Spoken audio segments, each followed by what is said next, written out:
Turun. Keluar kamu dari mobil ini. Dasar menantu nggak tahu diuntung. Kamu nggak layak duduk di kursi kulit mewah ini, Sarah. Mobil Alphard ini hasil keringat anakku, Mas Randy.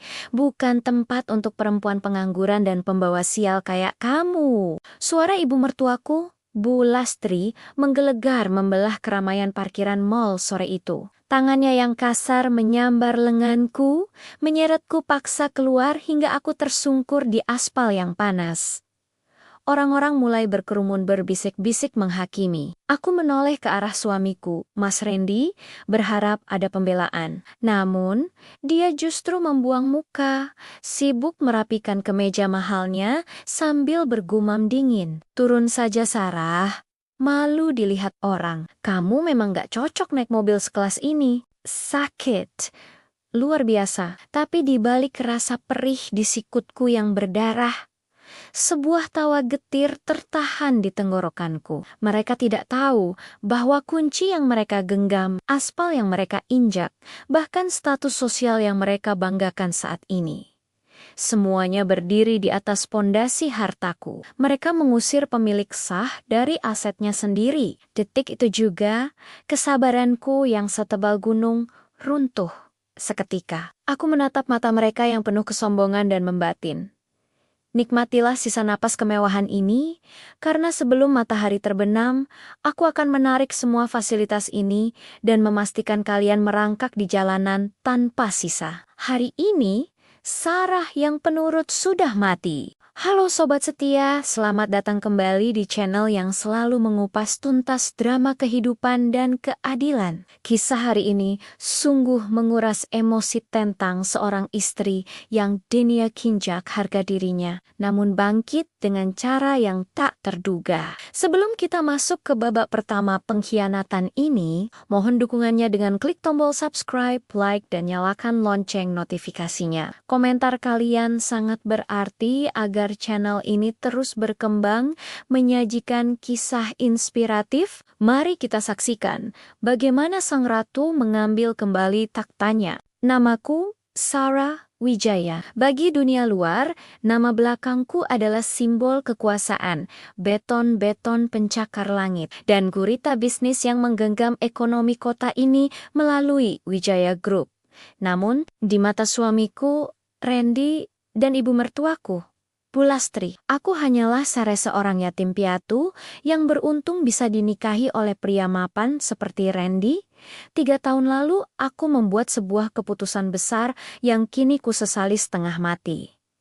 Aku memilih untuk menyembunyikan identitasku yang sebenarnya. Aku ingin dicintai karena jiwaku, bukan karena digit nol di rekening bank pribadiku yang tak berseri itu. Aku masih ingat hari pernikahan kami yang sederhana. Tidak ada pesta mewah.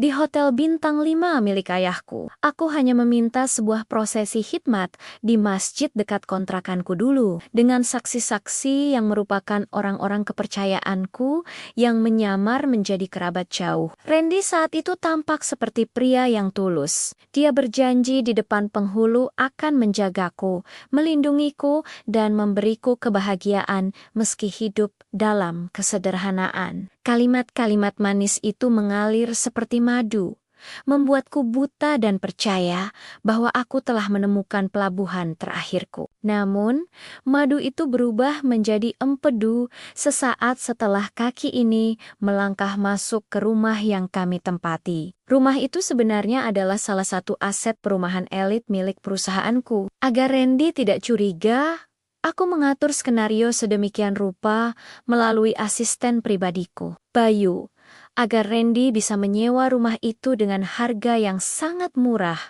hampir seperti cuma-cuma melalui pihak ketiga. Aku ingin dia merasa menjadi kepala keluarga yang mampu memberikan tempat bernaung yang layak. Tapi apa balasannya? Seiring berjalannya waktu, topeng kesantunan Randy mulai retak, apalagi sejak ibunya, Bu Lastri, memutuskan untuk tinggal bersama kami. Beliau adalah sosok wanita yang memuja kasta dan harta di atas segalanya. Setiap pagi, bukannya sapaan hangat yang kuterima, melainkan rentetan perintah dan sindiran tajam. Sarah, lantai ini masih kusam. Kamu itu sudah enak nggak kerja, cuma numpang hidup di rumah anakku? Setidaknya, jadilah pembantu yang becus, teriaknya setiap kali dia melihat setitik debu di sudut ruangan. Aku hanya bisa menghela napas panjang sambil terus mengayunkan pel. Tanganku yang biasanya memegang pena untuk menandatangani kontrak bernilai miliaran rupiah, kini harus akrab dengan cairan pembersih lantai dan sabun cuci piring. Aku melakukan semuanya demi menjaga keharmonisan rumah tangga. Aku pikir pengorbanan ini akan berbuah manis suatu saat nanti. Aku pikir dengan menjadi istri yang penurut dan miskin di mata mereka, aku bisa menguji kesetiaan Randy. Namun, Randy justru semakin menjauh. Dia mulai sering pulang larut malam dengan aroma parfum wanita lain yang menyengat di jasnya. Ketika aku mencoba bertanya, dia akan membentakku dengan nada yang sangat merendahkan. Kamu itu cuma istri rumahan, Sarah. Nggak tahu apa-apa soal dunia kerja. Tugas kamu itu cuma masak, nyuci, dan layanin aku sama ibu. Jangan banyak tanya soal urusanku di luar. Perlakuan mereka benar-benar tidak manusiawi. Aku seringkali harus makan sisa makanan mereka di dapur. Karena Bu Lastri melarangku duduk satu meja dengan mereka. Kursi ini cuma buat orang yang punya kontribusi buat keluarga ini, katanya dengan nada angkuh. Dia tidak tahu bahwa setiap butir nasi yang dia makan, setiap tetes air yang dia minum, bahkan listrik yang menerangi kesombongannya malam itu, semuanya dibayar oleh perusahaan yang ia hina pemiliknya ini. Kebohonganku yang awalnya bertujuan untuk mencari cinta sejati, kini justru menjadi penjara yang menyiksaku setiap detik. Mereka tidak sadar. Singa yang sedang tidur ini mulai terusik oleh duri-duri hinaan mereka yang tak kunjung henti. Memasuki tahun ketiga pernikahan, aku merasa perlu memberikan apresiasi pada Mas Randy. Meski sikapnya mulai mendingin, aku masih mencoba memupuk harapan bahwa cinta kami bisa diselamatkan. Aku berpikir, mungkin tekanan pekerjaan sebagai manajer tingkat menengah di sebuah perusahaan logistik membuatnya stres. Maka, di hari ulang tahun pernikahan kami yang ketiga, aku memutuskan untuk memberikan sebuah kejutan besar yang sudah kurencanakan bersama Bayu, asisten pribadiku yang paling setia. Aku membeli sebuah Toyota Alphard tipe terbaru, varian tertinggi dengan interior executive lounge yang sangat mewah. Mobil itu aku beli tunai atas namaku sendiri, Sarah Wijaya. Namun, agar sandiwaraku tetap terjaga, aku meminta Bayu mengatur agar mobil itu dikirim ke rumah dengan narasi bahwa itu adalah fasilitas kantor atau bonus prestasi. Untuk Mas Randy, aku ingin dia merasa bangga, ingin dia memiliki kepercayaan diri saat bertemu klien-klien besarnya. Aku ingin suamiku terlihat sukses, meski akulah yang menarik semua tuas di balik layar. Pagi itu, saat mobil hitam mengkilap itu terparkir di depan rumah, mata Bu Lastri hampir keluar dari kelopaknya. Dia berlari keluar dengan daster batiknya, mengelus kap mesin yang halus.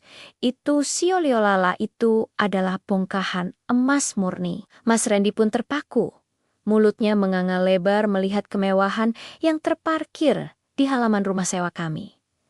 Mas, ini hadiah untukmu. Anggap saja ini bentuk dukungan dariku agar kariermu makin melesat. Ucapku lembut sambil menyodorkan kunci kilisnya. Namun, bukannya pelukan hangat atau ucapan terima kasih yang tulus. Yang kudapatkan justru sebuah tamparan ego yang menyakitkan. Mas Randy menyambar kunci itu dengan kasar. Wajahnya yang tadi takjub berubah menjadi angkuh dalam sekejap mata. Dia memandangku dari ujung rambut sampai ujung kaki dengan tatapan meremehkan. Dukungan kamu? Jangan mimpi ketinggian, Sarah.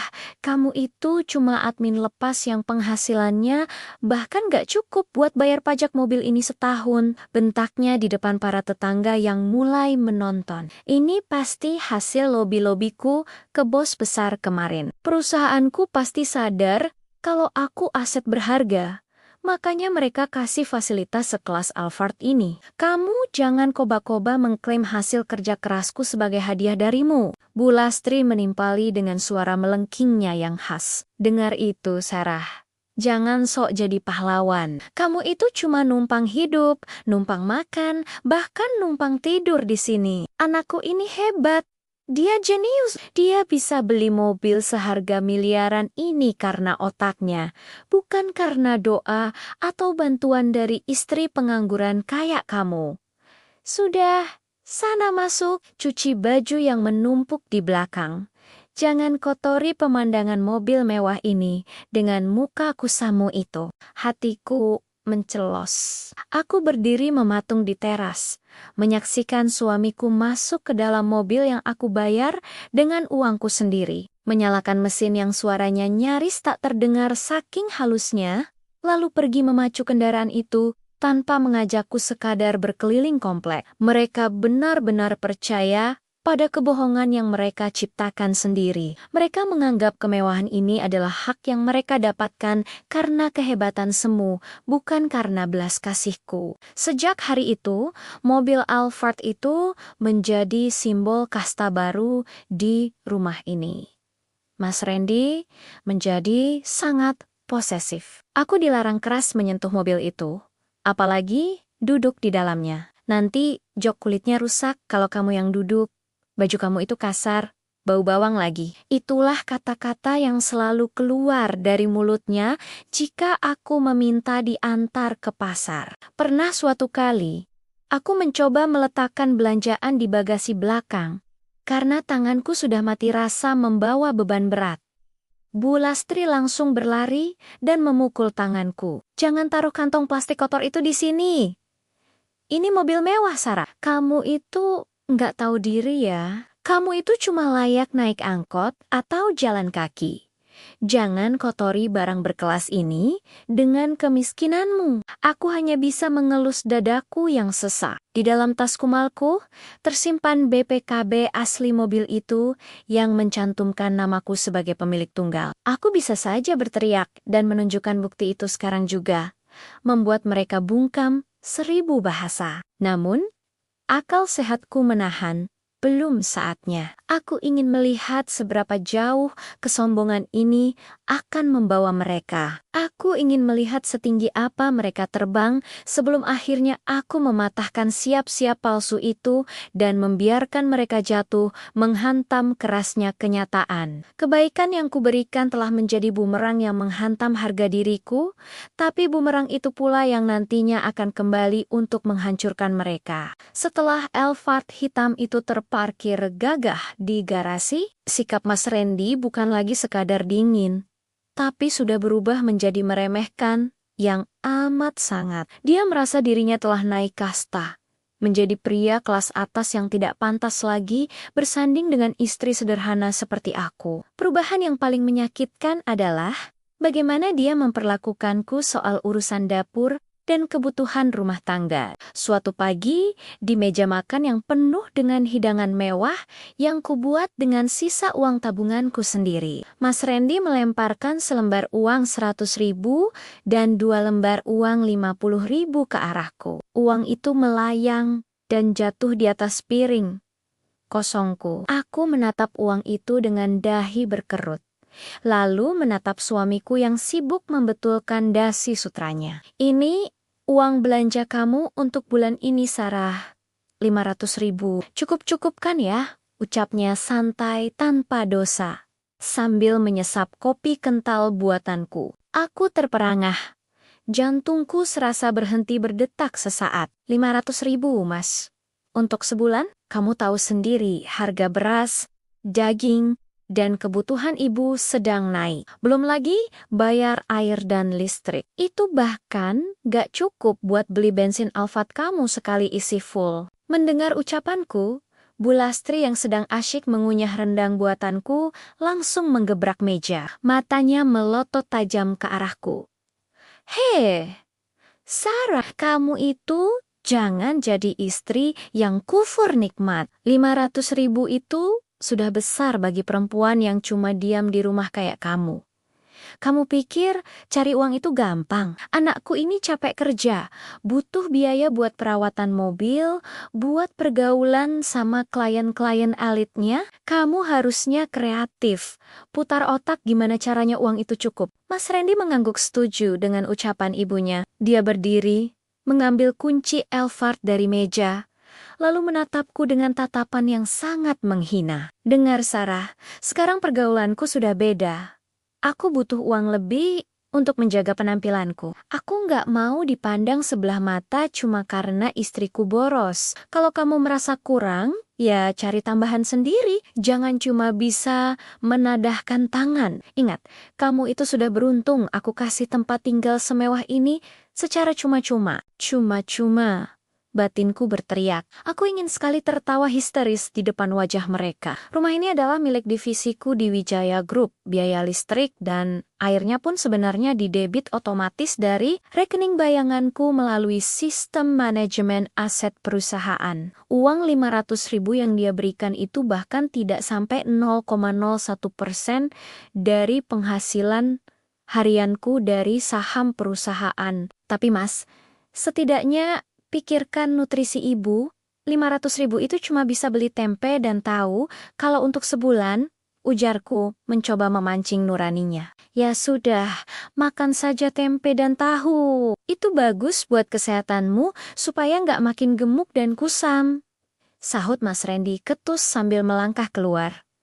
Ibu biar aku yang urus. Nanti kalau aku ada proyek besar, aku bakal ajak ibu makan di restoran bintang 5. Kamu jaga rumah saja baik-baik. Si Harrian itu, aku terdiam di dapur. Aku melihat Bu Lastri yang dengan santainya memesan berbagai barang di toko online menggunakan kartu tambahan yang diberikan. Mas Randy, sementara untuk urusan perut keluarga, dia menuntutku melakukan keajaiban dengan uang recehan. Dia tidak tahu bahwa kartu kredit yang dipakai Randy untuk memanjakannya itu adalah kartu yang limitnya didukung oleh jaminan deposito perusahaanku yang aku titipkan atas nama Randy sebagai tunjangan direksi yang disamarkan. Setiap kali aku belanja ke pasar tradisional dengan berjalan kaki karena dilarang memakai mobil, aku sering berpapasan dengan tetangga yang menatapku kasihan. Mereka melihatku membawa kantong plastik berat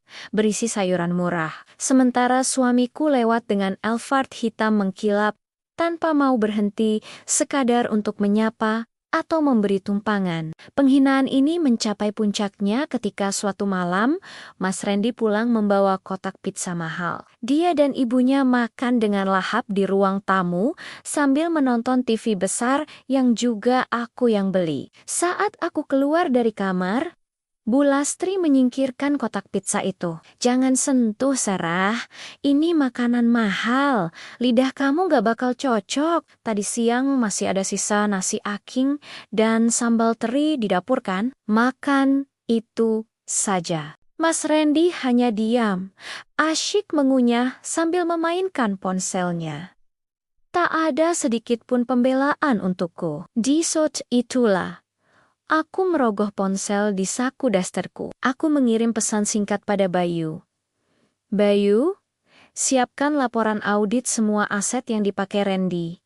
Dan satu lagi, kurangi perlahan aliran dana ke rekening operasional yang dia pegang. Aku ingin lihat seberapa hebat dia tanpa subsidi dariku. Aku tersenyum tipis melihat mereka tertawa di ruang tamu. Mereka sedang menari di atas bara api yang sebentar lagi akan membakar habis seluruh kesombongan itu. Uang 500.000 tadi aku letakkan di bawah kaki meja makan. Aku tidak butuh uang itu. Yang aku butuhkan sekarang adalah persiapan matang untuk sebuah pertunjukan besar yang akan menghancurkan hidup mereka selamanya. Sore itu, mendung menggantung rendah di langit.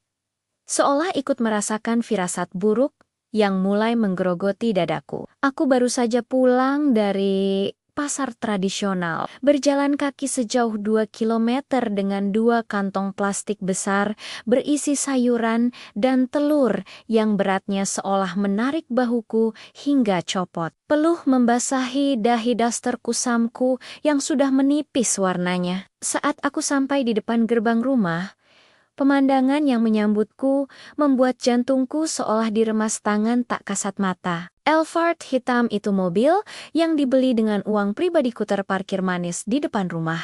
Namun, bukan Mas Randy yang turun sendirian. Pintu penumpang baris kedua terbuka perlahan. Dan seorang wanita dengan gaun merah menyala yang sangat kontras dengan mendungnya, sore itu keluar dengan anggun. Rambutnya dicat pirang madu, tas bermerek menggelayut di lengannya, dan sepatu hak tingginya berbunyi tuk-tuk-tuk yang arogan saat menyentuh aspal. Mas Randy menyusul turun dari kursi kemudi. Dia tersenyum-senyum yang sudah lama tidak kulihat ditujukan padaku. Dengan sangat lembut, dia merangkul pinggang wanita itu. Aku berdiri mematung di dekat tempat sampah depan gerbang, seperti gembel yang tersesat di depan istana sendiri. Mas Randy, siapa dia? Tanyaku dengan suara bergetar, mencoba menahan air mata yang mulai mengenang. Mas Randy menoleh. Ekspresi wajahnya berubah seketika dari penuh kasih menjadi penuh rasa jijik saat melihatku. Oh, Sarah. Kamu sudah pulang. Kenalin, ini Siska. Dia manajer pemasaran di perusahaan rekananku. Siska, ini Sarah, orang yang bantu-bantu di rumah. Jantungku serasa berhenti. Orang yang bantu-bantu di rumah? Aku istrimu, Mas. Aku wanita yang memberikanmu kunci mobil itu. Aku ingin berteriak, tapi lidahku keluh. Siska menutup hidungnya dengan sapu tangan kecil. Duh, Mas Randy, jadi ini asisten yang kamu ceritakan itu? Kok bau keringat dan bawang banget sih? Mobil semewah ini baunya jadi nggak enak. Gara-gara dia berdiri terlalu dekat, Bu Lastri tiba-tiba muncul dari dalam rumah dengan wajah berseri-seri. Seolah sudah menunggu momen ini, dia melewati aku begitu saja tanpa menoleh, langsung menyambar tangan Siska dan menggenggamnya erat. Oh, jeng Siska, akhirnya sampai juga. Masuk sayang, masuk. Aduh, cantik banget sih kamu. Cocok banget duduk di kursi depan Elfart itu. Nggak kayak si Sarah ini, cuma bikin kotor pemandangan. Aku mencoba masuk mengikuti mereka. Tapi Mas Randy menahan dadaku dengan tangannya. Kamu lewat pintu belakang saja, Sarah. Malu kalau ada Siska di dalam.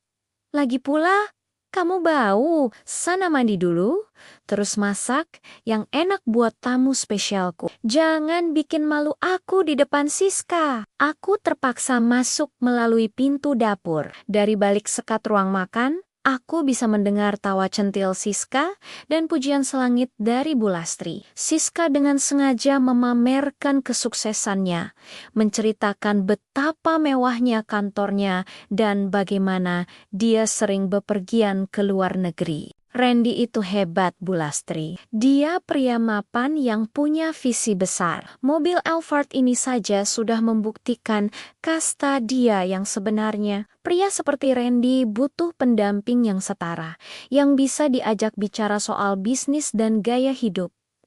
Ucap Siska dengan nada yang sangat disengaja agar terdengar olehku di dapur. Bu Lastri tertawa renyah. Betul banget, Siska. Ibu juga mikirnya begitu. Harusnya Randy itu sama wanita karier kayak kamu, bukan sama perempuan yatim piatu yang modalnya cuma daster robek. Jujur saja, ibu capek lihat Sarah, gak ada kemajuan, cuma bisa menghabiskan uang anakku saja. Mendengar itu, tanganku yang sedang memotong bawang gemetar hebat, hingga pisau hampir mengenai jariku, menghabiskan uang siapa yang mereka bicarakan. Selama ini, akulah yang menyuntikkan dana ke rekening Randy lewat jalur belakang. Akulah yang membayar semua tagihan kartu kredit yang mereka pakai untuk bergaya di depan Siska. Malam itu, setelah Siska pulang diantar oleh Randy menggunakan Elfargu, aku mencoba bicara berdua dengan suamiku di kamar. Mas, apa-apaan tadi? Kenapa kamu bilang aku orang yang bantu-bantu di rumah? Dan kenapa kamu begitu mesra sama Siska? Randy melepaskan jam tangannya dengan kasar. Dengar, Sarah.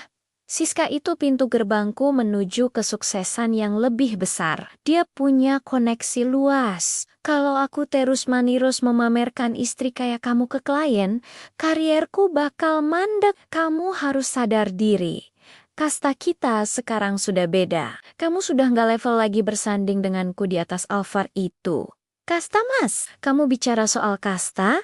Aku tertawa getir. Air mataku akhirnya jatuh juga. Kamu benar, Mas. Kasta kita memang beda. Sanggot buku berbelek mengambil ponselku yang tergeletak di atas meja rias yang retak. Aku melihat profil LinkedIn Siska yang sedang dipuja-puja itu. Ternyata dia hanyalah manajer di sebuah perusahaan kecil yang sebenarnya baru saja mengajukan proposal kerjasama ke Wijaya Group perusahaanku. Satu pesan singkat kukirimkan ke Bayu malam itu. Bayu, cari tahu soal perusahaan bernama Sinar Abadi. Jika ada manajer bernama Siska di sana, pastikan semua proposal mereka ditolak mentimenta besok pagi. Dan satu lagi, siapkan pengawal untukku. Aku akan segera berhenti bermain sandiwara istri miskin ini. Aku menatap Randy yang sudah mendengkur di tempat tidur. Sama sekali tak peduli pada perasaanku yang hancur. Dia tidak tahu bahwa wanita yang dia hina bau bawang ini baru saja menutup pintu rejeki selingkuhannya. Hanya dengan satu ketikan jari. Permainan baru saja dimulai, Mas, dan kamu baru saja memilih lawan yang salah. Suasana rumah terasa semakin mencekam bagiku, namun bagi Mas Randy dan Bu Lastri, rumah ini seolah sedang merayakan kemenangan yang belum benar-benar mereka raih. Sejak kedatangan Siska yang glamor itu, aku benar-benar dianggap seperti udara kosong. Aku tidak lagi diajak bicara. Bahkan untuk sekadar ditanya apakah aku sudah makan atau belum. Aku menjadi bayangan di rumah yang aku biayai sendiri. Suatu malam, sekitar pukul 10, aku terbangun karena merasa haus. Saat aku berjalan menuju dapur, melewati ruang tengah, aku melihat lampu masih menyala remang-remang. Aku mendengar bisik-bisik yang sangat serius dari arah ruang tamu. Aku menghentikan langkahku, bersembunyi di balik pilar besar yang membatasi ruang makan dan ruang keluarga. Di sana, Mas Randy dan Bu Lastri sedang duduk berhadapan dengan tumpukan brosur, perhiasan, dan katalog liburan di atas meja. Randy, ibu sudah nggak tahan lagi. Lihat muka Sarah di rumah ini. Suara Bu Lastri terdengar tajam, seperti gesekan pisau pada batu asah. Dia itu beban. Lihat Siska, dia begitu cantik, wangi, dan yang paling penting, dia punya koneksi. Dia bilang ayahnya punya saham di beberapa perusahaan besar. Kalau kamu nikah sama Siska, posisi kamu di kantor pasti langsung naik jadi direktur. Mas Randy menghela napas, menyandarkan tubuhnya di sofa kulit yang aku beli dari Milan itu. Aku tahu, Bu, Siska memang jauh lebih menjanjikan daripada Sarah. Sarah itu cuma masa laluku saat aku masih susah.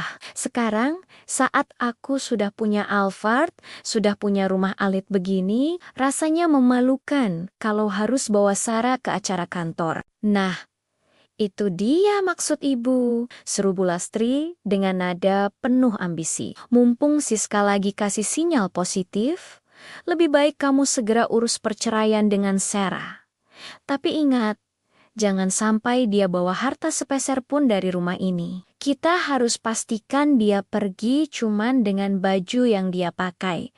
Persis seperti saat kamu bawa dia dulu. Aku menggenggam pinggiran pilar dengan sangat kuat, hingga kuku-kukuku memutih. Amarah yang selama ini kupendam terasa seperti lava yang siap meledak. Mereka benar-benar berencana membuangku setelah semua yang kuberikan. Mereka ingin mengusirku dari rumahku sendiri. Tapi Bu, Mas Randy ragu sejenak. Gimana kalau Sarah nuntut harta gono gini? Lagi pula, rumah ini dan mobil itu, kan secara administrasi masih ada sangkut pautnya sama dia. Walaupun dia bilang itu fasilitas kantorku. Bu Lastri tertawa mengejek. Suara tawa yang paling menjijikkan yang pernah kudengar.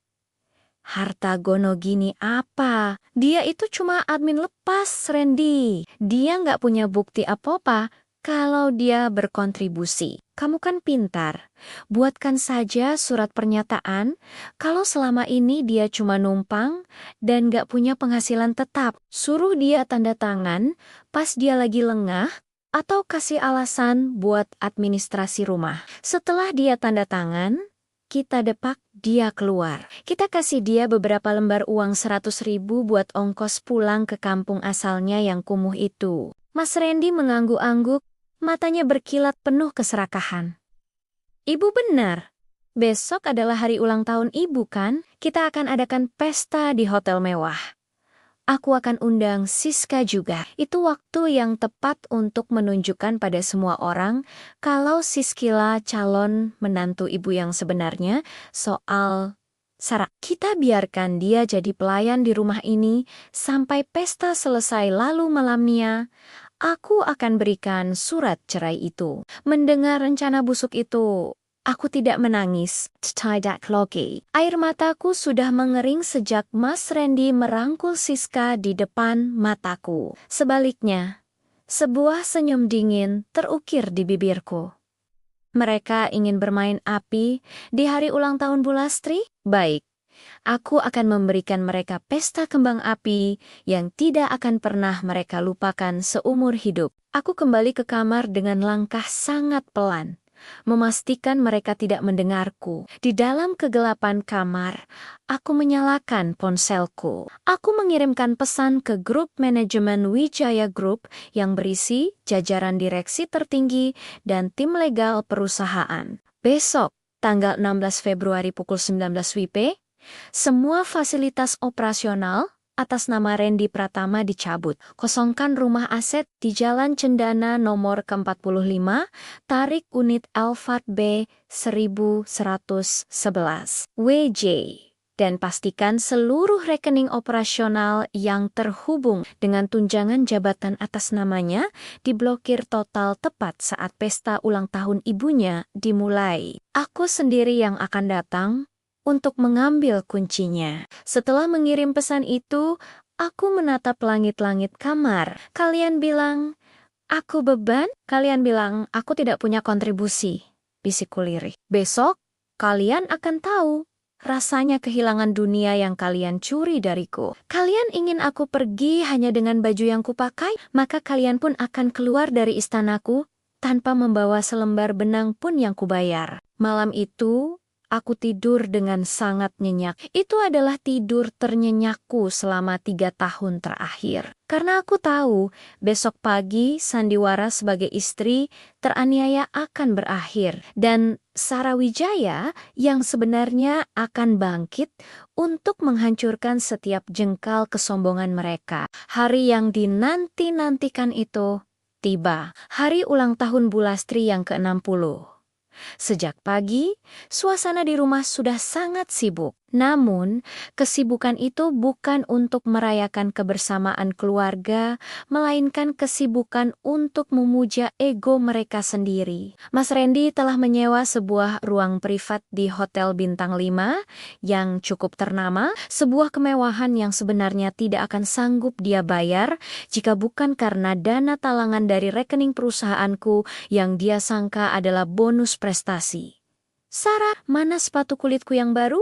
Kamu taruh mana? Teriak Mas Randy dari kamar utama. Aku datang membawa sepatu itu dengan tenang. Aku sengaja memakai daster yang sedikit lebih kusam dari biasanya, membiarkan rambutku terikat acak-acakan. Aku ingin mereka tetap pada keyakinan bahwa aku hanyalah debu di bawah kaki mereka hingga detik terakhir. Ini Mas, kataku pelan. Bulastri muncul dengan riasan tebal yang sangat mencolok dan kebaya mewah yang harganya setara dengan gajiku sebagai admin selama setahun.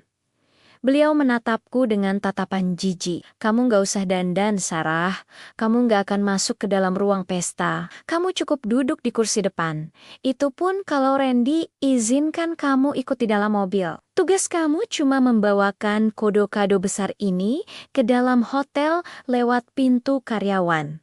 Aku hanya mengangguk, menyembunyikan kilat amarah di mataku. Saat kami berjalan menuju garasi, Alphard hitam itu sudah mengkilap sempurna. Mas Randy masuk ke kursi kemudi dengan gaya seorang bos besar. Bu Lastri duduk di kursi penumpang depan, tempat yang seharusnya menjadi hakku. Aku mencoba membuka pintu geser baris kedua, hendak duduk di sana bersama tumpukan kado. Namun, tiba-tiba Mas Randy mengunci pintu mobil dari dalam. "Tunggu Mas, pintu ini terkunci," kataku sambil mengetuk kaca. Mas Randy menurunkan kaca jendela sedikit. Wajahnya terlihat sangat tidak nyaman. "Sarah, lebih baik kamu naik angkot saja ke hotel. Siska baru saja menelepon. Dia sedang di jalan menuju ke sini dan aku harus menjemputnya di depan kompleks. Kalau dia lihat kamu duduk di dalam mobil mewah ini, bisa rusak moodnya. Lagi pula, baju kamu itu memalukan kalau terlihat di jok mobil ini." Bu Lastri tertawa mengejek dari dalam. Dengar itu, sadar diri sedikit kenapa Sarah sudah dikasih tumpangan hidup selama 3 tahun. Harusnya tahu diri, mobil ini terlalu mewah untuk orang seperti kamu. Turun, keluar dari area parkir ini, sekarang. Karena aku masih memegang gagang pintu, Bu Lastri tiba-tiba membuka pintu depannya dan turun. Dengan tenaga yang tidak kusangka dimiliki wanita seusianya, dia mendorong bahuku hingga aku kehilangan keseimbangan. Aku tersungkur di aspal parkiran yang kasar. Lututku beradu dengan batu, menimbulkan rasa perih yang menjalar ke seluruh tubuh. "Turun, kamu nggak layak duduk di kursi kulit ini, Sarah. Mobil mewah ini hasil keringat anakku, bukan tempat untuk menantu pengangguran kayak kamu," teriak Bu Lastri dengan suara melengking yang menarik perhatian beberapa tetangga yang sedang lewat. Aku menatap Mas Randy, mencari secuil rasa iba. Namun, dia justru menginjak gas, membuat ban mobil mewah itu berputar cepat dan menyisakan asap tipis di depan wajahku. Mereka meninggalkanku begitu saja di aspal, berdarah dan terhina di depan publik. Aku berdiri perlahan, membersihkan debu di dasterku. Rasa sakit di lututku tidak sebanding dengan rasa dingin yang kini membeku di hatiku. Aku tidak menangis.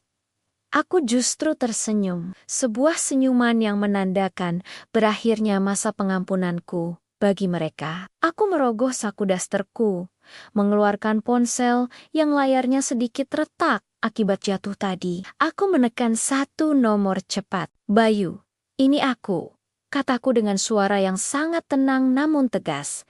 "Rencana dimulai sekarang. Aktifkan penarikan aset total. Jangan biarkan mobil itu sampai ke parkiran hotel sebagai milik mereka. Aku ingin mereka merasakan bagaimana rasanya diusir dari kemewahan di saat mereka merasa berada di puncak dunia." "Siap, Bu Sarah." Tim legal dan tim lapangan sudah berada di posisi dekat hotel. Rekening operasional atas nama Randy Pratama sudah kami bekukan per 1 menit yang lalu. Surat pengosongan rumah juga sudah siap ditempelkan di gerbang, jawab Bayu di seberang telepon. "Bagus. Kirimkan mobil sedan hitam dan tim rias terbaik ke titik koordinatku sekarang. Aku akan datang ke pesta itu bukan sebagai menantu yang terbuang, tapi sebagai pemilik tunggal dari semua yang mereka sombongkan." 10 menit kemudian, sebuah sedan Mercedes-Benz hitam berhenti tepat di depanku. 2 orang pria berjas turun dan membungkuk hormat padaku, membuat para tetangga yang tadinya menontonku dengan kasihan, kini terbelalak tidak percaya. Aku masuk ke dalam mobil, melepaskan ikatan rambutku, dan menatap pantulan diriku di cermin. "Permainan selesai, Randy. Mari kita lihat, apakah Siska masih akan memuja kasta kamu saat kunci Alphard itu..." Aku ambil kembali dari tanganmu.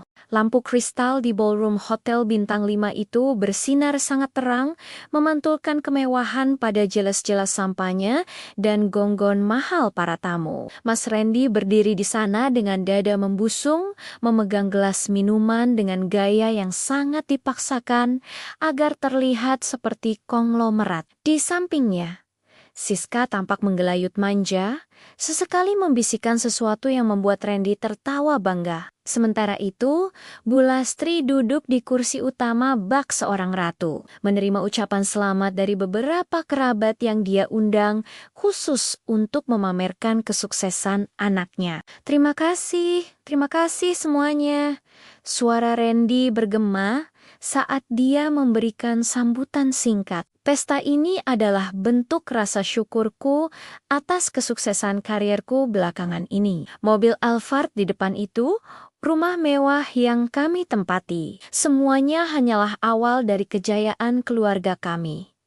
Bu Lastri menimpali dengan suara keras agar didengar semua orang. Dan yang paling penting, anakku akan segera membuang kerikil dalam hidupnya. Kami akan segera menyambut menantu baru yang lebih berkelas, yang selevel dengan kekayaan kami saat ini. Tepat saat tawa mereka pecah, pintu besar ballroom terbuka lebar. Dua orang pria bertubuh tegap dengan setelan jas hitam yang sangat rapi masuk dengan langkah tegap. Mereka bukan pelayan hotel, melainkan tim keamanan dan legal dari Wijaya Group di belakang mereka. Bayu, asisten pribadiku, berjalan dengan membawa sebuah map kulit berwarna hitam. Langkah mereka terhenti tepat di depan meja utama Randy.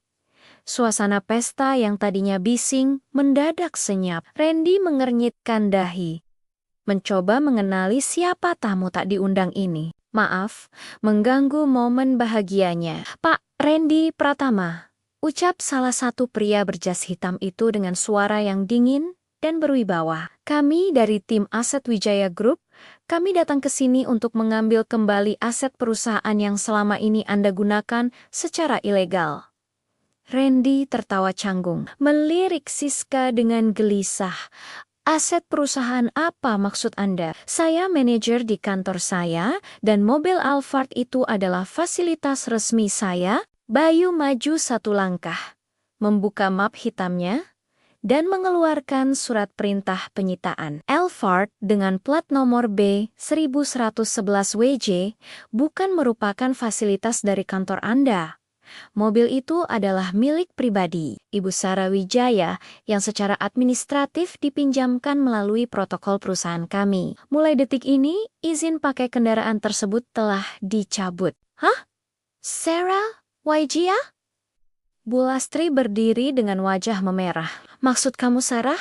Menantu saya yang pengangguran itu? Jangan melawak, dia itu miskin. Mana mungkin punya mobil begitu? Kalian ini pasti penipu.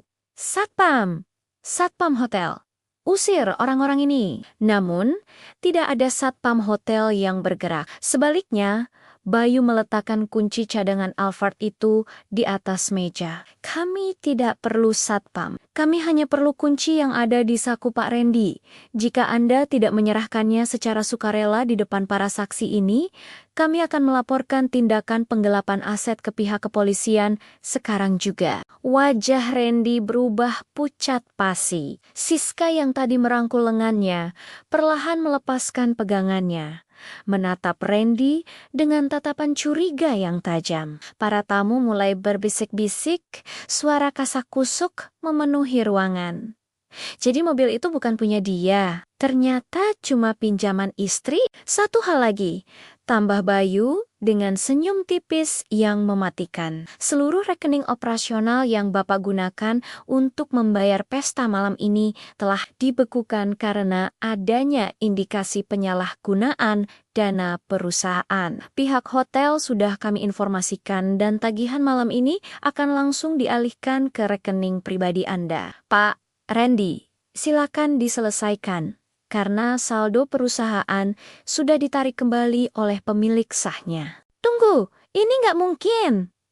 teriak Randy frustrasi. Dia merogoh ponselnya, mencoba memeriksa aplikasi perbankannya, namun matanya membelalak melihat angka 0 yang tertera di sana. Siapa Sarawijaya yang kalian maksud? Di mana dia? Tepat pada saat itu, dari arah pintu masuk, aku melangkah masuk. Tidak ada lagi daster kusam, tidak ada lagi bau bawang, dan tidak ada lagi rambut yang berantakan. Aku memakai gaun kotur berwarna biru navy yang sangat elegan. Perhiasan berlian yang berkilauan di leherku, dan dikawal oleh 2 orang ajudan pribadi. Aku berjalan dengan tenang. Suara langkah sepatuku bergema di lantai marmer yang sunyi. Saat aku sampai di depan mereka, aku menatap Randy dan Bulastri dengan tatapan yang sangat datar. Tadi kamu tanya, di mana Sarawijaya, Mas? Suaraku terdengar sangat tenang, namun menusuk seperti es aku di sini. Dan aku datang untuk mengambil kembali semua yang seharusnya tidak pernah jatuh ke tangan orang-orang, tidak tahu diri seperti kalian. Bulastri ternganga. Mulutnya terbuka lebar, namun tak ada kata yang keluar. Siska mundur beberapa langkah, menyadari bahwa wanita yang dia hina sebagai pelayan tadi sore adalah pemilik dari gedung dan perusahaan yang selama ini dia puja-puji. Aku menoleh ke arah Bayu. Bayu, ambil kuncinya dan pastikan mereka tidak membawa satupun fasilitas milikku setelah pesta ini bubar. Pesta sudah selesai, Mas, dan sandiwara kalian pun berakhir sekarang juga. Keheningan di ballroom itu begitu pekat, hingga suara detak jam di dinding seolah terdengar seperti dentuman palu hakim yang menjatuhkan vonis. Aku berdiri tegak dengan dagu terangkat, membiarkan cahaya lampu kristal memantul di perhiasan berlian yang melingkar di leherku, perhiasan yang harganya bisa membeli 10 mobil Alphard yang sangat mereka banggakan itu. Randy menatapku dengan mata yang membelalak, seolah sedang melihat hantu. Dia berkali-kali mengerjapkan mata, mencoba menyinkronkan citra Sarah si babu rumah tangga dengan wanita elegan yang kini berdiri di depannya sebagai penguasa keadaan. Sarah, ini benar kamu? Suaranya serak, nyaris tak terdengar. Gimana mungkin? Kamu bilang kamu cuma yatim piatu. Kamu bilang kerjaanmu cuma admin lepas. Aku tersenyum tipis, sebuah senyuman yang tidak mencapai mataku. Aku tidak pernah berbohong soal menjadi yatim piatu, Mas.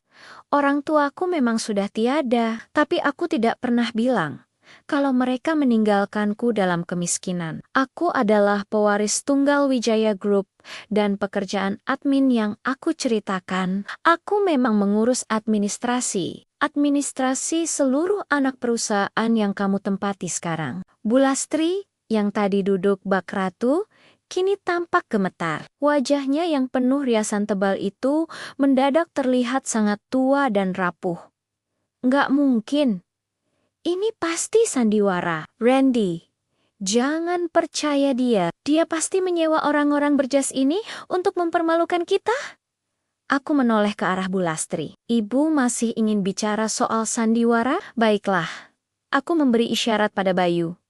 Dengan cekatan, Bayu meletakkan sebuah tablet digital di atas meja pesta, menampilkan struktur kepemilikan aset yang sah. Ibu lihat ini, rumah di Jalan Cendana nomor 45 itu bukan milik Randy, itu adalah aset inventaris Wijaya Group kategori A1. Dan mobil Alphard itu, ini BPKB digitalnya atas nama Sarah Wijaya. Selama 3 tahun ini, aku membayar seluruh gaya hidup kalian melalui subsidi perusahaan yang aku somarkan sebagai tunjangan direksi. Karena aku ingin suamiku terlihat sukses. Tapi ternyata, kesuksesan semu itu justru membuat kalian buta hati. Siska, yang sejak tadi berdiri di samping Randy, mulai menunjukkan gelagat gelisah. Dia perlahan menarik tangannya yang tadi melingkar di lengan Randy. Matanya yang tajam dan oportunis itu kini menatap Randy dengan rasa jijik yang baru. Jadi, Randy? Siska akhirnya bersuara. Nadanya dingin, dan menusuk. Semua cerita kamu soal saham di perusahaan logistik, soal jabatan calon direktur, dan mobil mewah itu, semuanya bohong? Kamu cuma parasit yang hidup dari uang istrimu? Siska, enggak gitu. Ini cuma salah paham. Aku bisa jelaskan. Randy mencoba meraih tangan Siska, namun Siska menepisnya dengan kasar. Jangan sentuh aku, bentak Siska. Aku pikir aku sedang berurusan dengan pemain besar. Ternyata aku cuma berurusan dengan pecundang yang bahkan gak punya harga diri di depan istrinya sendiri.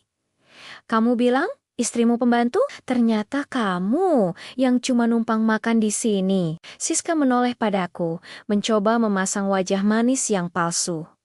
Ibu Sarah, saya benar-benar minta maaf. Saya tidak tahu kalau Randy ini adalah...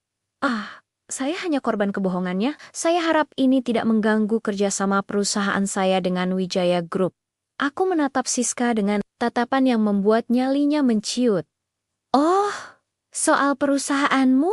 Sinar Abadi? Aku sudah melihat proposalnya tadi siang, dan jawabannya adalah ditolak. Perusahaanku tidak butuh rekanan yang manajernya tidak punya integritas moral dan hanya bisa menjadi benalu di rumah tangga orang lain. Wajah Siska memerah padam. Tanpa sepatah kata lagi, dia menyambar tasnya dan berjalan pergi meninggalkan ballroom dengan langkah cepat, mengabaikan teriakan panggilan Randy yang memelas. Kini, tinggallah Randy dan Bu Lastri yang dikelilingi oleh tatapan sinis dari para tamu undangan dan kerabat yang tadi memuji-muji mereka. Mereka terjebak dalam lubang yang mereka gali sendiri. Mas, aku melangkah lebih dekat, menatap langsung ke matanya yang kini penuh air mata penyesalan. Tadi sore, kamu bilang aku nggak layak duduk di kursi kulit Alphard itu karena aku bau bawang dan memalukan. Sekarang,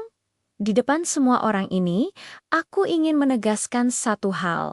Kursi itu dibeli dengan uangku. Aspal yang kamu injak saat mendorongku tadi adalah milik divisiku. Dan udara yang kamu hirup di ruangan mewah ini, aku yang membayar tagihannya. Aku mengeluarkan sebuah amplop coklat dari balik saku ajudanku dan meletakkannya dengan keras di depan Randy. Itu surat cerai, tanda tangani sekarang, atau aku akan memastikan tim hukumku memproses semua penyalahgunaan dana perusahaan yang kamu lakukan selama ini secara pidana. Pilihannya hanya dua, pergi dengan damai tanpa membawa apa-apa, atau pergi ke penjara dengan tangan terborgol. Randy jatuh terduduk di kursi, bahunya terguncang hebat, dia kehilangan segalanya dalam waktu kurang dari 1 jam. Kekasih gelapnya, harga dirinya, hartanya yang semu, dan yang paling penting, dia baru saja menyadari bahwa dia telah membuang berlian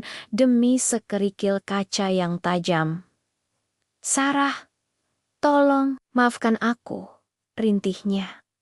Aku berbalik tanpa menoleh lagi. Waktu untuk maaf sudah habis saat kamu membiarkan ibumu mendorongku ke aspal sore tadi. Selamat menikmati malam terakhirmu sebagai orang kaya, Randy. Malam itu, setelah drama di hotel berakhir, aku tidak membiarkan mereka bernapas lega. Tidak ada waktu untuk mereka meratapi nasib atau menyusun rencana pelarian. Aku langsung menuju rumah di Jalan Cendana nomor 45, rumah yang selama ini mereka anggap sebagai istana milik pribadi, namun nyatanya hanyalah pinjaman dari kemurahhatianku. Saat mobil sedan mewahku berhenti di depan gerbang, aku melihat tim keamanan Wijaya Group sudah berjaga di sana. Sebuah truk logistik besar milik perusahaan juga sudah terparkir, siap untuk mengangkut segala aset yang merupakan milik inventaris perusahaan. Tak lama kemudian, sebuah taksi online berhenti di belakang mobilku.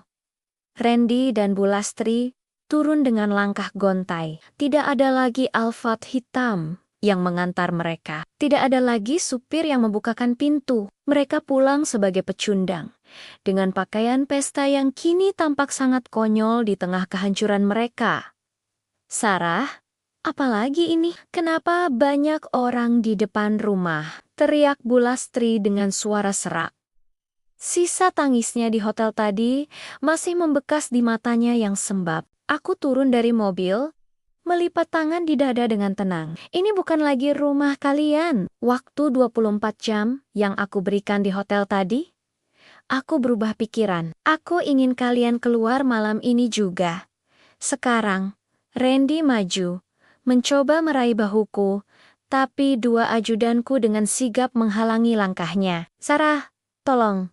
Ini sudah tengah malam. Ibu mau tidur di mana kalau kami keluar sekarang? Setidaknya, biarkan kami menginap semalam lagi. Aku janji, besok pagi kami akan pergi. Aku menatap jam tangan berlianku. Setiap detik yang kalian habiskan di dalam rumah ini adalah kerugian bagiku. Mas, kamu ingat saat kamu membiarkanku berjalan kaki di tengah hujan hanya karena kamu takut jok mobilmu kotor? Kamu tidak peduli di mana aku akan berteduh saat itu. Jadi, kenapa sekarang aku harus peduli kalian tidur di mana? Aku memberi isyarat pada Bayu. Mulai pengosongan sekarang. Keluarkan semua barang yang bukan milik mereka. Tim keamanan masuk ke dalam rumah. Suasana menjadi sangat kacau. Bu Lastri berteriak histeris saat melihat tas-tas bermerek yang dibelikan Randy dari uang perusahaan dimasukkan ke dalam kantong plastik hitam karena tas-tas itu dibeli dengan kartu kredit yang tagihannya aku yang bayar, maka tas itu adalah milikku. Jangan ambil itu punyaku. Randy yang membelikannya untukku, teriak Bu Lastri sambil mencoba menarik tas kulit dari tangan petugas. Ibu salah, sahutku dingin. Barang-barang itu dibeli dengan dana operasional perusahaan yang disalahgunakan oleh Randy.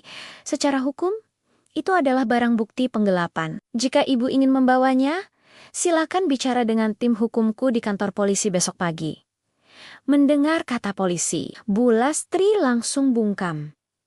Dia gemetar ketakutan. Randy hanya bisa berdiri mematung di ruang tamu, menyaksikan satu persatu perabotan mewah sofa Italia, TV 85 inci, hingga kulkas 2 pintu yang penuh dengan makanan mahal diberi label aset perusahaan. Kalian hanya boleh membawa pakaian pribadi yang kalian miliki sebelum menikah denganku. Atau pakaian yang benar-benar dibeli dari gaji murni Randy tanpa subsidi.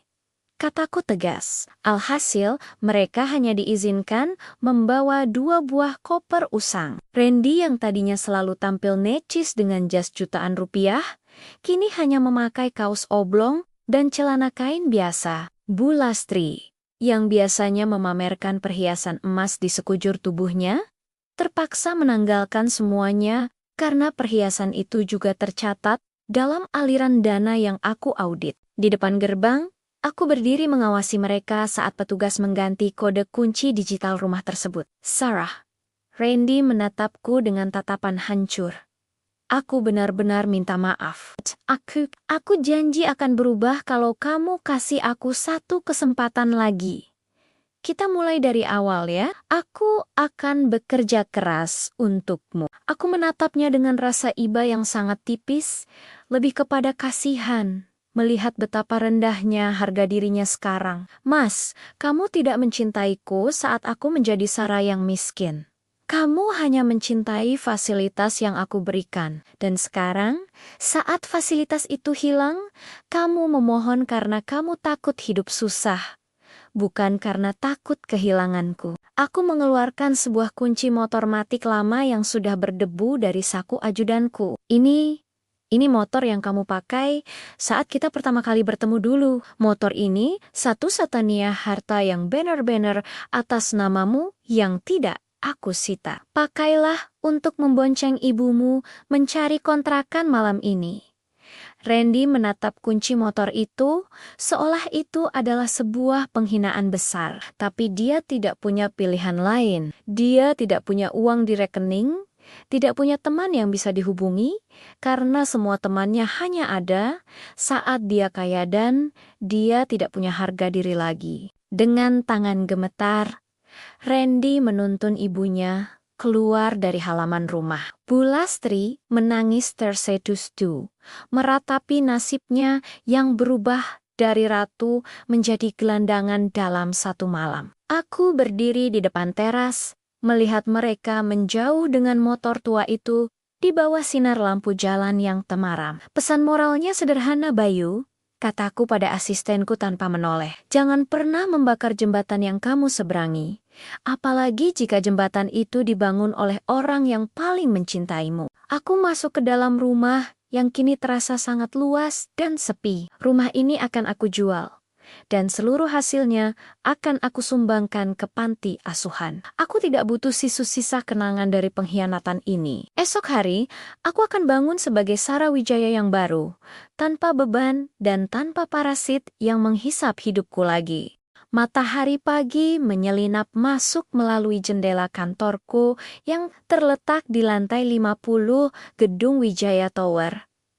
Pemandangan kota yang sibuk di bawah sana seolah mengingatkanku bahwa hidup terus berjalan, terlepas dari badai emosi yang baru saja kuhancurkan semalam. Di atas meja kerjaku yang terbuat dari kayu jati solid, tertumpuk dokumen-dokumen yang akan mengakhiri masa laluku secara hukum. Bayu masuk membawa map merah. Ibu Sarah, surat gugatan cerai telah resmi didaftarkan di pengadilan agama pagi ini. Tim hukum kita juga sudah melampirkan bukti-bukti penggelapan dana perusahaan dan bukti perselingkuhan sebagai penguat. Randy tidak akan punya celah untuk berkelit. Aku mengangguk pelan. Bagaimana dengan dia? Dia sedang menunggu di lobi bawah sejak jam 6 pagi. Bu, penampilannya sangat kacau. Dia bersikeras ingin bertemu Anda. Aku menarik napas panjang. Bawa dia ke ruang pertemuan kecil di lantai ini. Tapi pastikan tim keamanan berjaga di depan pintu. Beberapa menit kemudian, Randy masuk ke ruangan. Jika aku tidak tahu betapa busuk hatinya, mungkin aku akan merasa iba. Matanya merah dan cekung. Pakaian yang dia kenakan tampak kusut, dan tidak ada lagi sisa keangkuhan pria yang kemarin mengusirku dari mobil Alphard. Dia berdiri di hadapanku seperti pesakitan yang menunggu vonis mati. Sarah, suaranya parau. Aku sudah baca draft gugatannya. Kenapa harus ada poin penggelapan dana? Kamu tahu itu bisa menjebloskan aku ke penjara. Aku mohon, cabut poin itu. Ceraikan aku kalau itu maumu. Tapi jangan penjarakan aku. Pikirkan ibu, siapa yang akan menjaganya kalau aku dibalik jeruji? Aku menatapnya datar, memutar pulpen di tanganku. Mas, saat kamu memakai uang perusahaan untuk memanjakan Siska dan ibumu, apakah kamu pernah memikirkan konsekuensinya saat kamu menggunakan kartu kredit yang aku jamin untuk membeli perhiasan mewah? Sementara kamu memberiku uang belanja 500.000, apakah kamu memikirkan hukum? Aku hilaf, Sarah. Aku merasa tertekan karena merasa kamu terlalu sempurna. Aku hanya ingin merasa seperti laki-laki yang punya kuasa, teriaknya dengan nada putus asa. Aku tertawa getir. Kuasa yang kamu dapatkan dari ketiak istrimu sendiri, itu bukan kuasa, Mas. Itu adalah pencurian harga diri. Kamu menghinaku, merendahkanku, dan membiarkan ibumu memperlakukanku seperti sampah hanya untuk menutupi rasa minder kamu sendiri. Dan sekarang, kamu bicara soal kasihan? Maaf, stok kasihanku sudah habis di aspal parkiran mall kemarin sore. Aku mendorong map merah itu ke arahnya. Di dalam sana ada surat kesepakatan. Tanda tangani gugatan cerai ini, akui semua perbuatanmu, dan serahkan sisa aset kecil yang masih ada padamu. Jika kamu kooperatif, aku akan meminta tim hukumku untuk tidak melanjutkan laporan pidananya. Kamu akan bebas, tapi kamu akan bebas dalam kemiskinan yang murni. Tangan Randy gemetar saat memegang pulpen. Dia menatap poin-poin yang menyatakan bahwa dia melepaskan hak atas harta Gonogini yang memang sebenarnya tidak ada. Karena semua adalah hartaku. Dia menyadari bahwa dengan menandatangani surat ini, dia benar-benar akan kembali ke titik nol, menjadi pria biasa tanpa gelar, tanpa mobil mewah, dan tanpa istri yang selalu mendukungnya. Sis, dia memblokir nomorku, gumamnya tiba-tiba, menunduk lesu. Dia bilang, dia tidak kenal pria bernama Randy yang hanya seorang supir cadangan. Itu adalah harga yang harus kamu bayar karena memilih kaca daripada berlian, Mas. Sahutku dingin. Siska mencintai Elfardku, bukan mencintaimu. Sekarang, tanda tangani itu dan pergilah. Aku punya perusahaan yang harus kupimpin, dan aku tidak ingin membuang 1 menit pun lagi untuk membahas masa lalu yang menjijikkan. Ini, dengan sisa-sisa kekuatannya, Randy membubuhkan tanda tangan di atas materai. Setelah selesai, dia berdiri dengan bahu yang layu. Dia menatapku sekali lagi, mungkin berharap menemukan secercah cinta di mataku. Namun yang dia temukan hanyalah dinding es yang kokoh. Saat dia berjalan menuju pintu, aku memanggilnya sekali lagi. Mas, dia menoleh dengan harapan di matanya. Ya, Sarah, katakan pada ibumu. Daster kusam yang dulu sering dia hina, itu sudah aku buang. Sama seperti aku membuang kalian dari hidupku. Jangan pernah muncul lagi di hadapanku, atau aku akan memastikan kalian bahkan tidak bisa menyewa kontrakan di kota ini. Randy hanya bisa menunduk dan keluar dari ruangan itu dengan langkah gontai. Saat pintu tertutup, aku menyandarkan tubuhku di kursi kebesaranku. Sebuah beban berat seolah terangkat dari pundakku. Proses hukum memang baru dimulai, tapi di dalam hatiku, perceraian ini sudah selesai sejak lama. Aku tidak lagi menangis. Aku justru merasa bebas. Aku menekan tombol intercom. Bayu, jadwalkan rapat direksi dalam 10 menit. Kita punya proyek besar yang tertunda karena urusan sepele ini. Saatnya fokus pada masa depan. Hari itu, Sarah Wijaya kembali sepenuhnya. Bukan sebagai istri yang tertindas, melainkan sebagai wanita yang memegang kendali penuh atas takdirnya sendiri. Gugatan cerai itu bukan sekadar akhir dari sebuah pernikahan, tapi adalah awal dari kebangkitanku yang sesungguhnya. 1 bulan telah berlalu sejak badai di malam ulang tahun itu meratakan segalanya. Dunia terus berputar. Namun, bagi Randy dan Bulastri, dunia mereka seolah berhenti di sebuah gang sempit yang pengap di pinggiran kota. Aku sengaja meminta Bayu untuk memantau perkembangan mereka. Bukan karena aku masih peduli, melainkan untuk memastikan bahwa keadilan benar-benar sedang bekerja. Suatu sore, Bayu mengirimkan beberapa foto dan laporan singkat melalui pesan singkat. Aku melihat foto sebuah kontrakan petak dengan dinding yang catnya sudah mengelupas dan jemuran yang melintang di depan pintu kayu yang lapuk. Di sanalah mereka sekarang berada. Randy benar-benar kehilangan segalanya. Setelah aku menarik seluruh investasi dan memutus hubungan kerjasama dengan kantor lamanya, perusahaan itu langsung memecat Randy. Siapa yang mau mempertahankan seorang karyawan yang telah mencemarkan nama baik perusahaan dengan skandal penggelapan aset milik keluarga Wijaya? Namanya kini masuk dalam daftar hitam di dunia logistik. Jangankan menjadi manajer, melamar sebagai staf biasa pun dia selalu ditolak, begitu HRD melihat catatan riwayatnya. Kini, setiap pagi Randy harus bangun saat subuh, bukan untuk memanaskan mesin Elfard, melainkan untuk memanaskan motor matic tua yang berasap itu. Dia bekerja sebagai kurir paket kilat dengan penghasilan yang tidak menentu. Wajahnya yang dulu bersih dan terawat kini tampak kusam, terbakar matahari, dan penuh beban pikiran. Pria yang dulu menghina daster kusamku, kini menghabiskan harinya dengan seragam kurir yang lusuh dan berbau keringat. Namun, pemandangan yang paling tragis adalah Bulastri. Wanita yang dulu selalu memakai kebaya sutra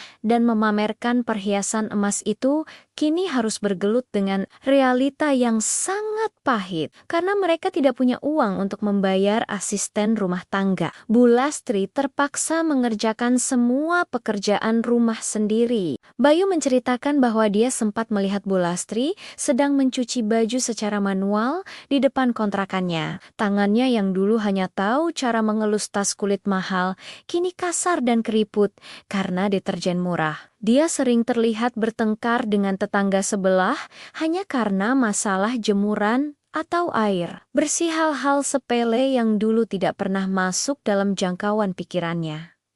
Randy, mana uang makannya? Ini cuma cukup buat beli mie instan, teriak Bu Lastri suatu malam.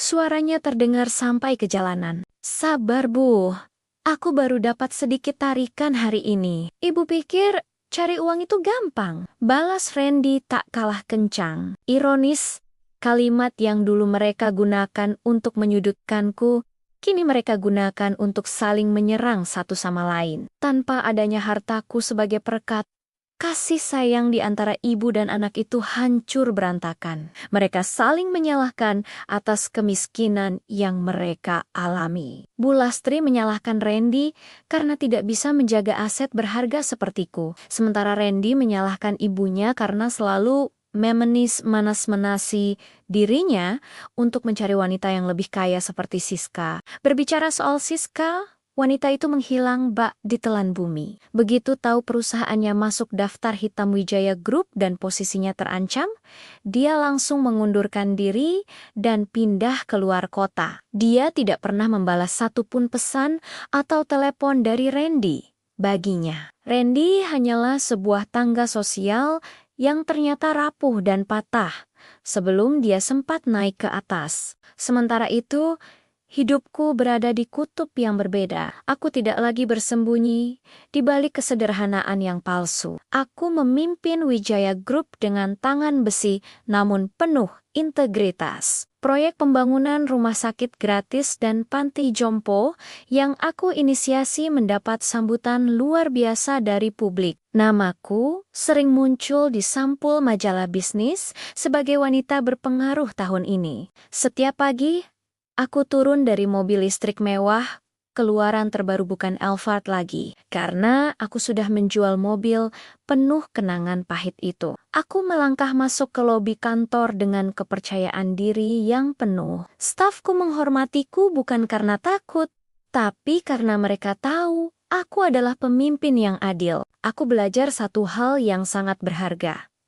Kemewahan yang sesungguhnya bukanlah tentang apa yang kita kendarai atau di mana kita tinggal, tapi tentang ketenangan jiwa saat kita tahu kita tidak berhutang budi pada kebohongan siapapun. Aku merasa jauh lebih ringan. Aku tidak lagi harus berpura-pura menjadi istri penurut yang makan hati setiap hari. Suatu hari, saat aku sedang meninjau salah satu proyek di pusat kota, aku melihat sesosok pria berjaket oranye kusam sedang duduk di pinggir trotoar memakan nasi bungkus dengan lahap di bawah terik matahari. Itu Randy. Aku memperhatikannya dari balik kaca mobilku yang gelap. Dia tidak melihatku. Dia terlalu sibuk menghitung recehan di tangannya. Mungkin berharap jumlahnya cukup untuk membayar kontrakan bulan depan. Aku tidak merasa senang melihatnya menderita. Tapi aku juga tidak merasa sedih. Aku hanya merasa lega. Lega karena roda keadilan telah berhenti di titik yang tepat. Aku menutup tirai mobilku dan berkata pada supir, "Jalan terus, Pak. Kita sudah terlambat untuk rapat selanjutnya. Hidup memang sudah berbalik dan aku tidak akan pernah menoleh ke belakang lagi." 6 bulan telah berlalu sejak ketukan palu hakim meresmikan perceraianku dengan Randy. Kini, namaku bukan lagi sekadar Sarah yang malang, melainkan Sarah Wijaya, KO dari Wijaya Group yang kini merambah ke sektor teknologi hijau dan properti berkelanjutan. Transformasiku bukan hanya soal pakaian atau jabatan, melainkan tentang aura yang kini terpancar dari setiap langkahku. Aku tidak lagi menunduk saat berjalan. Daguku selalu terangkat, menatap masa depan dengan mata yang tajam dan jernih. Pagi ini, gedung Wijaya Tower tampak lebih sibuk dari biasanya. Kami baru saja memenangkan tender besar untuk pembangunan kawasan hunian pintar di jantung ibu kota. Media massa tidak henti-hentinya menyoroti sosokku. Headline majalah bisnis terkemuka memajang fotoku dengan judul Sang Pewaris yang Bangkit. Bagaimana Sarawijaya mengubah pengkhianatan menjadi kekuatan ekonomi. Aku melangkah masuk ke ruang rapat utama. Ruangan itu dikelilingi dinding kaca yang memperlihatkan panorama kota dari ketinggian. Seluruh jajaran direksi, yang mayoritas adalah pria-pria senior, berdiri memberikan penghormatan saat aku masuk. Dulu, mereka mungkin memandangku sebelah mata karena aku jarang tampil di kantor. Namun sekarang, setelah melihat bagaimana aku melakukan restrukturisasi perusahaan secara radikal dan memutus semua parasit yang merugikan perusahaan, termasuk memblacklist perusahaan rekanan Siska, mereka tahu bahwa aku bukan pemimpin yang bisa diajak kompromi soal integritas. Selamat pagi semuanya, suaraku bergema tenang namun penuh otoritas.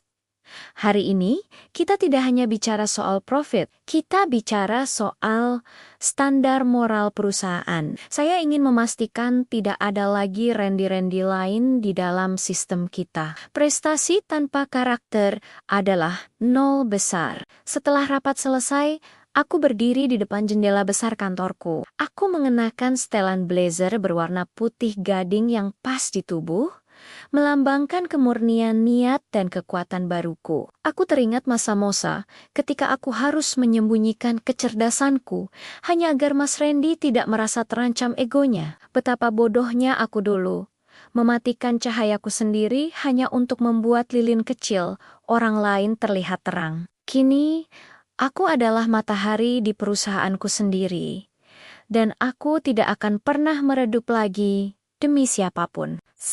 Harinya, aku menghadiri sebuah acara gala amal yang aku selenggarakan untuk membantu perempuan-perempuan korban kekerasan ekonomi dan rumah tangga. Aku ingin pengalaman pahitku menjadi bahan bakar untuk membantu orang lain. Di acara itu, aku tampil memukau dengan gaun custom-made yang memperlihatkan luka parut kecil di lututku, luka akibat didorong oleh Bu Lastri ke aspal tempo hari. Aku sengaja tidak menutupinya dengan makeup. Luka itu adalah medali keberanianku. Itu adalah pengingat bahwa aku pernah jatuh di titik terendah, namun aku berhasil berdiri kembali dengan kaki yang lebih kuat. Banyak kolega bisnis yang mencoba mendekatiku, menawarkan kerjasama, bahkan ada beberapa yang mencoba mendekati secara pribadi.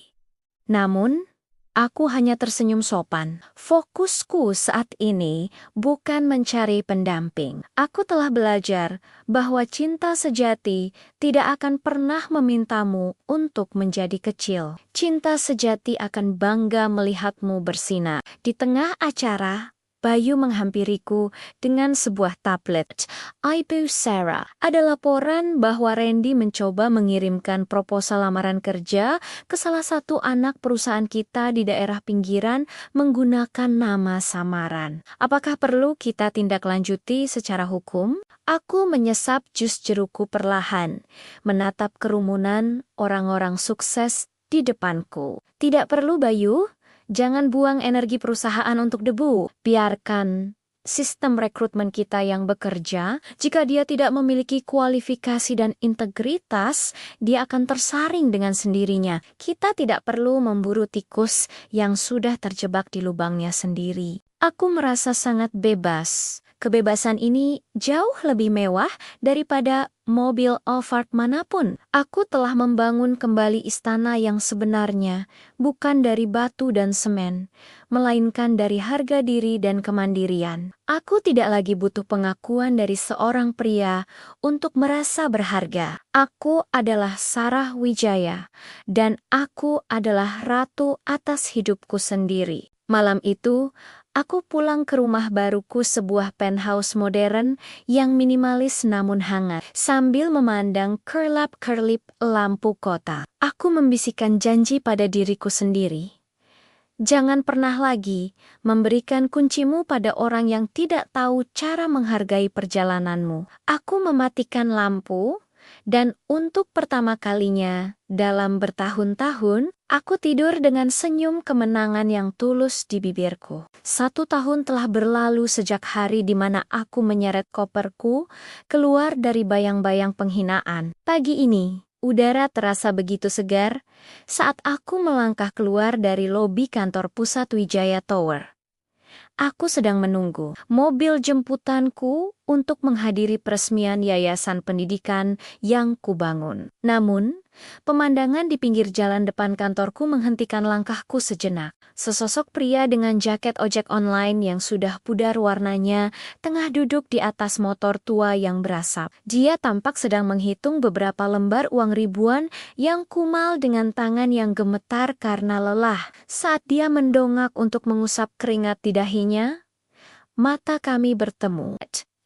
Wajahnya jauh lebih tua dari usia aslinya. Garis-garis kemiskinan dan beban hidup terukir jelas di sana. Tidak ada lagi sapaan sombong atau tatapan meremehkan. Yang ada hanyalah sorot mata yang kosong dan penuh penyesalan. Dia terpaku melihatku, melihat Sarah yang dulu dia usir, kini berdiri dengan anggun mengenakan setelan sutra, dikelilingi oleh ajudan yang sigap. Dia turun dari motornya, melangkah ragu menghampiriku. Sarah, suaranya parau, nyaris tenggelam oleh bisingnya jalanan. Boleh aku bicara sebentar saja? Ajudanku hendak menghalanginya, namun aku memberi isyarat agar mereka mundur. Aku ingin melihat sejauh mana roda nasib telah menggilingnya.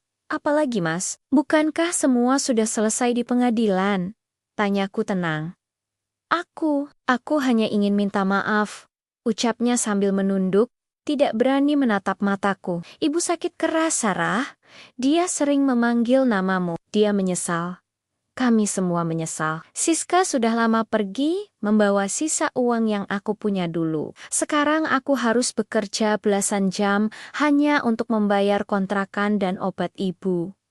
Hidupku hancur, Sarah. Aku menatapnya tanpa benci, namun juga tanpa cinta. Rasa itu sudah mati bersama debu di aspal parkiran mall setahun lalu. Penyesalan selalu datang terakhir, Mas. Dulu, aku memberimu segalanya, cinta, kehormatan, bahkan fasilitas yang orang lain hanya bisa impikan. Tapi kamu memilih untuk mengginjak itu semua demi ego dan wanita lain. Beri aku satu kesempatan, Sarah. Jadi supirmu pun tidak apa-apa, asal aku bisa dekat denganmu lagi dan memperbaiki semuanya. Rintihnya hampir bersimpuh di depanku. Aku mengambil dompetku, mengeluarkan selembar uang 100.000 rupiah, lalu meletakkannya di tangannya yang kasar. Ini, Mas, ini adalah jumlah uang yang dulu sering kamu berikan padaku untuk makan seminggu. Anggap saja ini ongkos untukmu pulang ke kenyataan. Aku bukan lagi Sarah yang bisa kamu perdaya dengan kata-kata manis. Kesempatan itu sudah terbakar habis saat kamu membiarkan ibumu mendorongku ke aspal. Aku berbalik dan masuk ke dalam mobil listrik mewahku. Dari balik kaca jendela yang gelap, aku melihatnya berdiri mematung memegang uang itu, menangis di tengah hiruk-pikuk kota yang tidak peduli pada penyesalannya. Itu adalah pertemuan terakhir kami. Aku menutup tirai mobil, dan bersamaan dengan itu, aku menutup buku masa laluku selamanya.